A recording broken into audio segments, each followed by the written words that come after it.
Welcome. If you crave chilling true crime stories, real mysteries, and twists you'll never see coming, you're in the right place. Subscribe now and join a community that never looks away from the truth. Because every week, we shine a light where others won't. Are you ready? Let's begin. Anchorage, Alaska, a city carved between mountains and frozen waters. A place where the wilderness presses right up against the edges of civilization. Life here is raw and unfiltered, where the seasons dictate survival, and where people often come looking to escape something. The lower 48, their past, or even themselves. It is the late 1970s. Anchorage is booming, fueled by the Trans-Alaska Pipeline construction. Oil money is flooding the city. Bars, strip clubs, and motels line the downtown streets, their neon signs flickering through the cold night air. Thousands of men, pipeline workers flush with cash, spend their nights in Anchorage looking for release. And with them, an underground economy thrives. Sex work, drugs, gambling. In this environment, people vanish all the time. Women especially. Some drift north looking for opportunity, only to get trapped in cycles of poverty or addiction. Others are pulled into the sex trade, working the streets or the clubs. When they go missing, few ask questions. For police, it was often just another transient, another runaway. And in this environment, hidden in plain sight, a predator found his perfect hunting ground. His name was Robert Hansen. On the surface, Hansen was the picture of an ordinary, unremarkable man. He owned a small bakery on 9th Avenue, where customers lined up for fresh bread and pastries. He was polite, soft-spoken, even shy. He had a wife and 2 children. He bowled in local leagues. He was active in his church. Neighbors saw him as harmless. Some even pitied him. Hansen was short, painfully self-conscious about his stutter and severe acne scars. He wasn't the kind of man you'd ever describe as intimidating. If anything, people thought of him as weak, almost invisible. But invisibility was his greatest weapon. Because while Hansen baked bread by day, by night he hunted. Not deer, not moose, but women. To understand the monster Hansen became, we need to go back to his childhood in Esterville, Iowa. Born in 1939, Robert Hansen grew up the son of a strict Danish immigrant father. His dad ran a bakery, and young Robert spent much of his childhood working long hours in the family business. He was a scrawny, awkward boy. His face broke out in severe acne, leaving pockmarks that scarred him for life. He stuttered badly, struggling to get through even simple conversations without humiliation. And while he wanted desperately to fit in, to be liked, he was relentlessly bullied and rejected. Girls, especially, wanted nothing to do with him. His awkwardness, his appearance, and his lack of confidence marked him as an outsider. Hansen grew to resent them for it. Deep down, a quiet rage began to build, a bitterness he would carry into adulthood. But there was one place where Hansen found escape: the outdoors. From a young age, he discovered he had an extraordinary skill with a bow and arrow. Hunting became his solace. Alone in the wilderness, Hansen could control something. He could dominate, stalk, and kill without fear of rejection. And as he grew older, that obsession with hunting would fuse with his bitterness toward women. By the time Hansen moved to Anchorage, Alaska, in the late 1960s, the city was transforming. The pipeline boom brought rapid growth, and with it, crime, money, and desperation. Anchorage became a frontier city of vices, a place where men outnumbered women 3-to-1. Bars like the Kit Kat Club, the Booby Trap, and the Great Alaskan Bush Company became havens for sex workers and exotic dancers. For many women, survival meant working the streets or the clubs. They were easy targets, overlooked by society, rarely protected, and often ignored when they disappeared. And Hansen knew it. He began frequenting these clubs. Sometimes he paid for sex, but his interactions didn't stop there. Hansen had money. He had a successful bakery. He had a respectable image that allowed him to lure women under false pretenses, offers of money, work, or simply a ride home. But once they were alone with him, they weren't dealing with Robert Hansen, the baker. They were trapped with Robert Hansen, the hunter. Hansen developed a terrifying routine. He would approach women working in Anchorage's red light district, offer them money, and convince them to come with him. Once inside his car, the mask of civility fell away. He would threaten them with a gun, overpower them, and drive them to his home. There, in the basement of his quiet family house, he kept them shackled like prisoners. His wife and children, often away or unaware, never seemed to notice. Hansen would assault them repeatedly, breaking them down psychologically, making them believe there was no escape. Then, when he was done, he gave them a choice. He would load his victims into his small bush plane, handcuff or bind them, and fly them into the Alaskan wilderness. Out there, in the endless forests and river valleys outside Anchorage, no one could hear them scream. But Hansen didn't kill them immediately. No, he hunted them. He would release them into the woods, give them a head start, then stalk them with his rifle and bow. Just like the wild animals he had hunted since childhood, these women became prey. Terrified, starving, and barefoot in the freezing wilderness, they had no chance. For Hansen, this was the ultimate thrill, the act of domination, the blending of his rage toward women with his obsession for hunting. And for years, no one knew. From 1971 into the early 1980s, women began disappearing in Anchorage. Dancers, sex workers, young women who had drifted north with dreams of adventure but ended up working the clubs. Some were last seen leaving bars. Others vanished without a trace. Police took reports, but few investigations went anywhere. Many of these women had lifestyles considered high risk. Some struggled with drugs. Others were runaways. It was easy for investigators to write them off as having left town, moved on, or overdosed. But behind the scenes, Robert Hansen was perfecting his system. The wilderness around Anchorage was vast, nearly endless. It was a graveyard that needed no headstones. The elements erased evidence. Animals scattered remains. Even if someone stumbled across bones, who would connect them to a missing dancer from downtown Anchorage? The Alaskan wilderness wasn't just Hansen's hunting ground. It was his cover story, his insurance policy, his perfect crime. All the while, Hansen maintained his facade. Customers saw him at his bakery, flour on his hands, smile on his face. Neighbors saw him at church, shaking hands, bowing his head in prayer. Friends saw him at the bowling alley, quiet but friendly. His wife, Darla, stayed home, raising their children. She was quiet and dutiful, often traveling to the lower 48 during the summers with the kids, leaving Hansen alone for long stretches of time. It was during these absences that Hansen had the most freedom to hunt. And no one suspected him. Not the customers who bought bread from his shop. Not the police who dismissed the missing women as runaways. Not the community who saw him as a shy, harmless man with a stutter. The perfect mask stayed in place. But masks eventually slip. And Robert Hansen's would, too. Anchorage in the 1970s was a city reshaped by a single greed: oil. Money moved faster than people could count it. Men came north with hardened hands and empty hearts. The clubs and bars that sprang up along the strip catered to them. Late neon hours, cigarette smoke thick as fog, women dancing to pay rent and keep a roof over their heads. Some were dreamers, most were survivors. A generation of girls from broken places, broken towns, who learned quick how to make their presence small so they could get by. It was in those dimly lit rooms and at the back of unmarked cabs that Hansen found the raw material for his cruelty. Women nobody believed would be missed right away. He liked the kind who moved like shadows. Dancers who changed hotels as fast as they changed names. Streetwalkers who slept in cars and lived on the margin. Society treated them like a background hum. When one stopped coming in, the noise simply dimmed a little. It wasn't until patterns began to form that even the city's weary detectives paused to listen. Hansen's approach was almost always the same.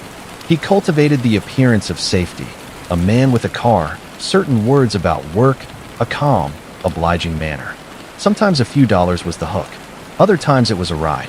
Occasionally the simpler promise was enough, the promise of kindness that could cost everything.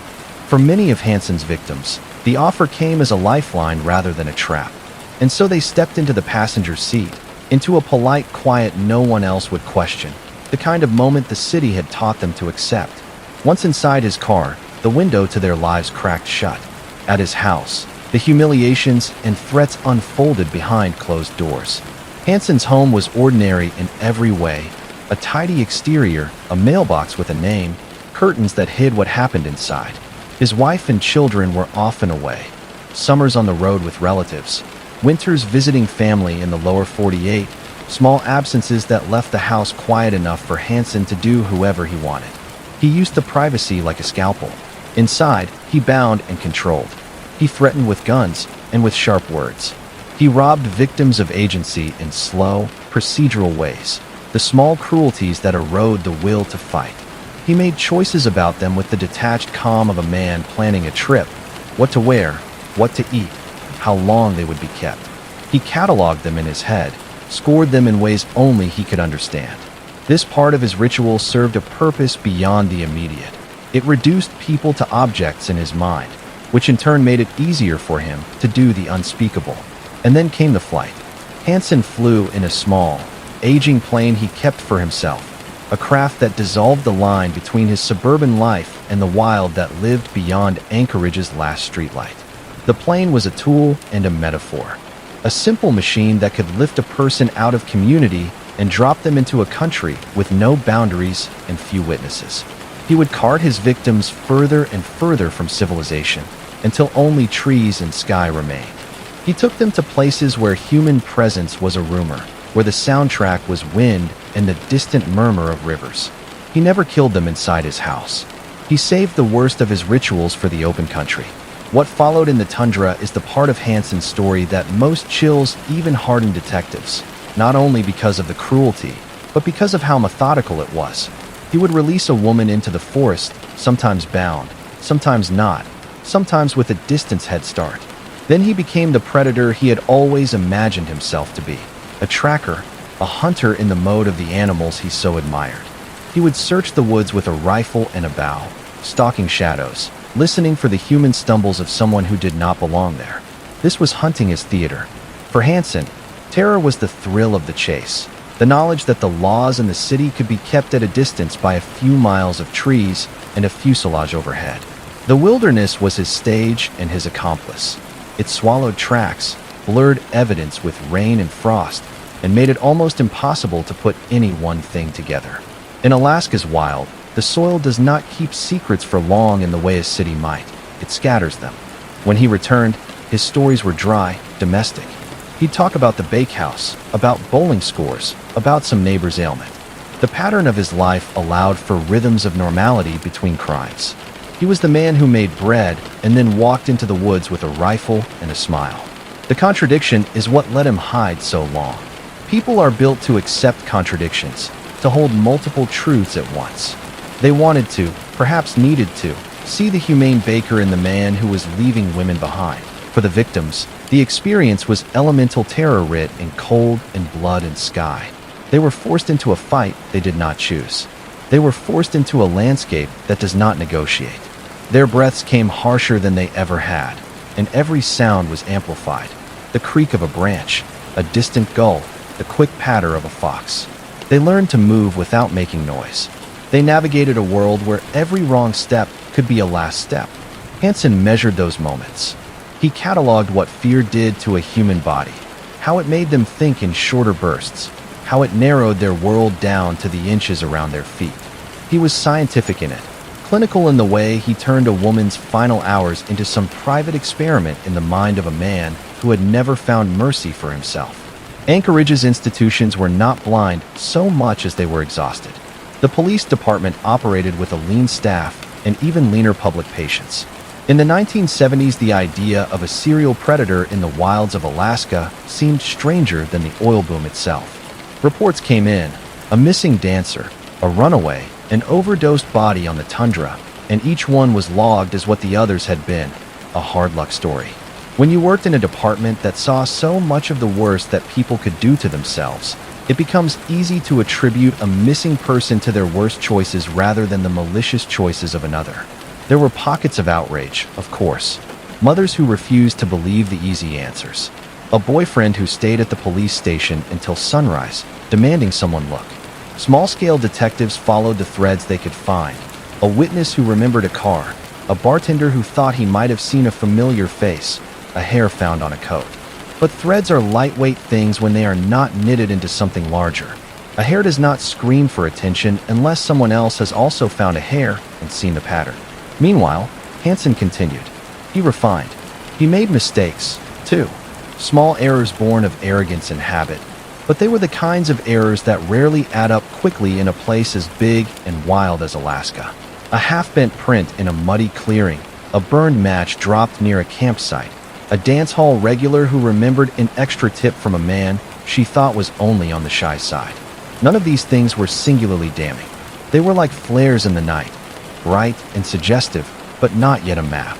For years, the worst was kept behind a curtain. But not every story ended in silence. Some women escaped. Some were lucky in the luckless calculus of abuse. They managed to stumble back into town, to speak haltingly to an officer, to name feelings and not faces. Their testimonies were raw and complicated because trauma makes truth fragmented. They could not always assemble the facts into the neat package police reports want, but they insisted on being heard. One survivor's memory might begin with the hum of a bakery's fluorescent light. Another's would open with the low drone of a small plane. Their narratives were less about plotting the killer and more about surviving the small calculations that kept them alive. Where to step, when to scream, how to make a hand feel like a weapon. They had little voice in the beginning. The world had taught them a code of silence. But over time, those voices began to conjoin into a pattern that smelled of a single author. Survivors described a man who would alternate tenderness with terror.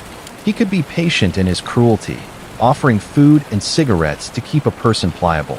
He was almost always charming in small ways, offering an apologetic smile when the weather turned sour, making small talk about bread and family so the listener would forget to look for danger. Those contradictions haunt the retelling. They show how human beings can contain multitudes. The person who can knead dough with indulgent care and then set another human being loose into a blizzard with a rifle on his shoulder. By the late 1970s, as stories accumulated, a few dogged officers began to put pieces together. A pattern was forming. Similar descriptions of a man, similar last seen locations, similar methods of abduction. It was still not a puzzle with an image on the box, but detectives can take a mosaic of tiny clues and, with patience, learn to see the picture that the rest of the city refuses to look at. No criminal is flawless. Hansen had his own cracks. He was arrogant in that small, particular way of men who think themselves invisible, a belief baked by years of success at hiding. Arrogance produces carelessness. Hansen made two kinds of mistakes, the impulsive and the petty. Sometimes he left too much evidence. A sneaker print wandered near a crime scene. Sometimes he underanticipated an investigator's curiosity and let a tiny possession slip through his fingers. Sometimes, most damningly, he underestimated the survivors. Those who came back to tell the story were the weak link in his armor. Each word they offered was a chink that grew larger when others began to echo it. A woman who remembered the smell of a particular aftershave. A neighbor who noticed a man unloading a cold-looking box late at night. A waitress who remembered a regular customer with a fondness for paying cash and asking peculiar questions about where women went when they left for out-of-town jobs. Detectives began assembling what would be called the circumstantial scaffold, a lattice of minor facts that, when placed together, suggested a larger architecture of crimes. Investigators visited the clubs, interviewed managers, retraced last-seen routes. They started to compare notes not just within Anchorage, but with neighboring jurisdictions. The cold geography of Alaska meant that someone operating on a certain pattern would leave a pattern out in the land itself. Bones, torn clothing, tracks. All things the police had to read like lines of a handwriting they'd never seen before. And then, finally, a balance began to tip. It wasn't one breakthrough so much as a slow, persistent pressure. A survivor who had been too frightened to speak found the courage to return. A young officer took the time to listen properly to a woman who had been dismissed before. A detective who had been haunted by the file on a missing dancer refused to let the paperwork gather dust. These human elements, these tiny acts of persistence and empathy, are rarely the stuff of headlines, but they are often the mechanisms by which justice surges forward. When the first real threads started to come together, they did so in the most unflashy way. A map pinned to a bulletin board, fishing line of paper trails, and a woman's stubborn insistence. It took months. There were missteps. There were false leads and the occasional bureaucratic shrug. But the city's indifference eroded. So did Hansen's confidence. What the detectives found most disturbing wasn't just the number of victims, but how ordinary Hansen's life remained while he committed the atrocities. He maintained his practice, his family gatherings, the neighborhoods that assumed he was one of them. That ordinariness is what makes monsters worse. The idea that someone who serves you bread could be the architect of such nightmares. By the time investigators had a sense of the man they suspected, they also had a new urgency: to find him before he could make more victims, to make sure the stories of the women who had been taken did not end as mere footnotes in Anchorage police logs. The hunt for Hansen would be less a sprint and more a long, meticulous campaign. And it would be a campaign built on small acts of care, memory, and stubbornness by people who refused to allow the wildness of their state to be used as an excuse to look the other way. For years, women vanished from Anchorage with a kind of quiet regularity that seemed almost routine. A dancer who never showed up for her shift. A sex worker last seen getting into a stranger's car. A runaway who stopped calling home. Their names circulated briefly among friends, sometimes among family, but rarely on the front page of any newspaper. To the police, these disappearances were nothing unusual. Anchorage was a transient city. People came and went without explanation. Many of the missing were women who worked the streets or the strip clubs, women whom society had already pushed into the margins. Police reports were written, filed, and forgotten. The same lines were repeated: runaway, drug-related, she probably moved on. But families knew. They knew their daughters, their sisters, their friends didn't just vanish into the cold Alaskan air. And in the clubs, whispered warnings spread between women. They spoke in low voices about a man who seemed unremarkable, but whose eyes gave him away. A man who stuttered when he spoke, but whose gun made up for the hesitation in his words. They didn't know his name, not yet, but they knew his type, the kind of predator who thrived on women nobody else would defend. Then, in 1982, the wilderness itself began to give up its secrets. Hunters, following the tracks of moose in the Nick River Valley, stumbled across something unnatural in the soil. At first, it looked like an animal had dug shallowly into the earth. But the bones that surfaced weren't animal. They were human. The hunters reported what they found, and investigators were called in. The remains were decomposed, weathered by months, maybe years of exposure. Identification would be difficult. At first, police thought it was an isolated case. Alaska was vast, and accidents happened. People got lost. People froze. People drowned. A shallow grave didn't necessarily mean a serial killer. But soon there was another, and then another. One by one, the wilderness gave up its hidden cargo. Scattered across the tundra and forests outside Anchorage, investigators uncovered shallow graves. Each one held the remains of a woman. Each one told a story that could no longer be ignored. At first, the connections weren't obvious. The bodies were in different stages of decomposition. Some were little more than bones. Others still bore fragments of clothing. Identification was agonizingly slow, but then the patterns emerged. Bullet holes in the remains, marks on the wrists and ankles consistent with restraints, jewelry and clothing traced back to women who had been reported missing, women last seen downtown, working clubs, or walking the streets. This wasn't chance. This wasn't nature. This was murder. And not just murder, but methodical, calculated killing. The idea struck Anchorage like an ice storm. Someone was using Alaska itself as a personal hunting ground. Someone was abducting women, killing them, and burying them in the wilderness where no one was supposed to find them. When the press finally got hold of the story, Anchorage braced itself. The city, long accustomed to turning a blind eye to the disappearances of marginalized women, was suddenly forced to confront the terrifying possibility of a serial predator in their midst. People whispered about drifters, about strangers, about men who came with the pipeline and left with secrets. What they weren't prepared for was the truth, that the man they feared wasn't a passing stranger. He wasn't an outsider. He wasn't a faceless monster hiding in the woods. He was already there, woven into the fabric of daily life. He was a baker, the man who sold them bread and cinnamon rolls every morning. The man they saw bowling on Friday nights. The quiet, polite neighbor with the stutter and the acne scars. Robert Hansen. The mask was still in place. But the wilderness was speaking now, louder than his lies. And the city of Anchorage was about to hear it. Everything changed in the summer of 1983.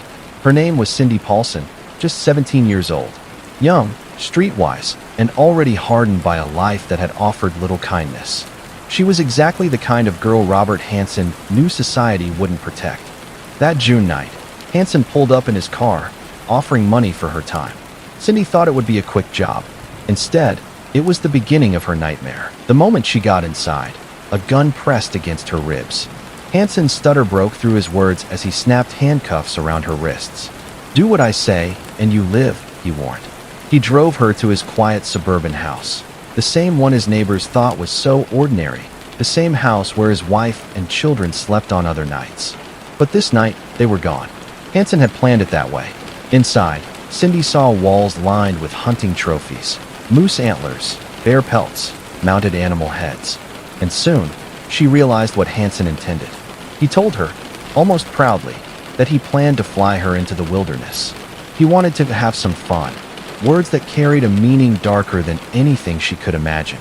But Hansen, meticulous as he was, made a single mistake. He left her alone. It was just minutes, but it was all Cindy needed. Barefoot, half-dressed, hands cuffed together, she bolted out the door and into the icy Anchorage streets. Every step shredded her feet, but adrenaline carried her. Then, headlights. A trucker spotted her, waving desperately, chains clinking from her wrists. He pulled over. Cindy scrambled inside, begging for help. The driver didn't hesitate. He sped her straight to the nearest police station. There, shaken but defiant, Cindy spilled everything. She described Hansen's threats, his arsenal of weapons, the handcuffs, the small private plane he bragged about, and his obsession with hunting women like animals. At first, some officers were skeptical. To them, Cindy was just another sex worker. Young, troubled, the kind of victim they were too used to writing off. But one detective, Glenn Flotha, listened closely. The details Cindy gave weren't just wild accusations. They lined up perfectly with something Flotha already knew: the shallow graves in the Alaskan wilderness, the bullet wounds, the bodies no one could explain. And now, a survivor was telling him about a man who fit the profile exactly. The realization was chilling. Robert Hansen, the friendly neighborhood baker, the man who bowled at the local alley and handed out cookies with a smile, was no longer just a face in the crowd. He was the prime suspect in what was shaping up to be one of the most horrifying serial killing sprees in American history. October 1983. Anchorage police finally moved in. After months of surveillance, interviews, and piecing together the testimony of Cindy Paulson with the grim discoveries in the wilderness, investigators had enough. A judge signed the warrant. Robert Hansen's quiet little house, the one neighbors passed without a second thought, became the center of a storm. Inside, what they uncovered turned whispered rumors into undeniable horror. In the attic, hidden away in a corner, detectives found a folded sheet of graph paper. At first glance, it was nothing, just a hand-drawn map of Alaska. But when they looked closer, their stomachs sank. Dozens of tiny, meticulous X's dotted the remote wilderness. And when investigators compared them to their own files, the truth hit like a thunderclap. Each X matched a grave. Each mark was a woman Hansen had stalked, hunted, and buried. And there were more, far more. Alongside the map, they discovered jewelry, rings, necklaces, trinkets belonging to missing women. Souvenirs he had taken from his victims. They found rifles, handguns, restraints. Every piece of evidence wove together the story Cindy had been brave enough to tell. With the evidence stacked against him, Robert Hansen could no longer hide behind his quiet smile and baker's apron. Confronted by investigators, he confessed. He admitted to abducting and murdering at least 17 women. But detectives believed the number was much higher, possibly closer to 30 lives taken in cold blood. In 1984, Robert Hansen was sentenced to 461 years in prison without parole. He would never walk free again. He lived out the rest of his days behind bars, dying in 2014 at the age of 75. To the very end, he showed no true remorse. But what lingers in Alaska isn't just the memory of his crimes. It's the silence that surrounded them for so long. The years where women disappeared and the world barely blinked. The chilling reminder that monsters don't always look like monsters. Sometimes they smile at you over a bakery counter. Sometimes they live next door.